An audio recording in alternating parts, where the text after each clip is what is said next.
BNP chairperson ও সাবেক প্রধানমন্ত্রী খালেদা জিয়ার সুস্থতার জন্য দোয়া করার আহ্বান জানিয়েছেন জাতীয় পার্টির চেয়ারম্যান আনিসুল ইসলাম মাহমুদ ও মহাসচিব এবিএম রুহুল আমিন হাওলাদার।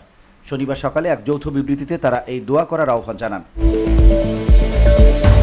বিবৃতিতে আনিসুল ইসলাম মাহমুদ ও রুহুল আমিন হাওলাদার বলেন, একসময় আমরা শহীদ প্রেসিডেন্ট জিয়াউর রহমানের আদর্শে উদ্বুদ্ধ হয়ে বিএনপির রাজনীতির সঙ্গে সম্পৃক্ত ছিলাম।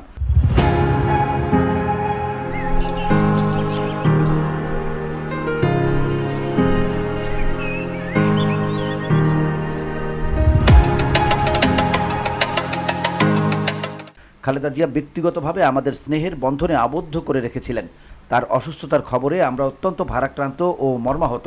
একসময় আমরা খালেদা জিয়া ও এরশাদের নেতৃত্বে যৌথভাবে দেশের গণতন্ত্র প্রতিষ্ঠার লড়াইয়ে রাজপথে সক্রিয় ছিলাম। আর সেসব স্মৃতি আমাদের মনে পড়ছে। তারা আরও বলেন, রাজনীতিতে জিঘাংসা ও প্রতিহিংসা কোনোভাবেই কাম্য নয়। রাজনীতি হলো মানবিকতা, ঐক্য, উদারতা ও ভালোবাসার প্রতীক। খালেদা জিয়া আজীবন সেই ধরনের রাজনীতির চর্চা করেছেন। জাতীয় পার্টিও সেই রাজনীতিতে বিশ্বাসী। আমাদের বিশ্বাস, অগণিত মানুষের প্রার্থনায় সর্বশক্তিমান মহান আল্লাহ খালেদা জিয়াকে পরিপূর্ণ সুস্থতা প্রদান করে দেশের মানুষের সেবায় আত্মনিয়োগ করার সুযোগ দেবেন। VOD Bangla news desk.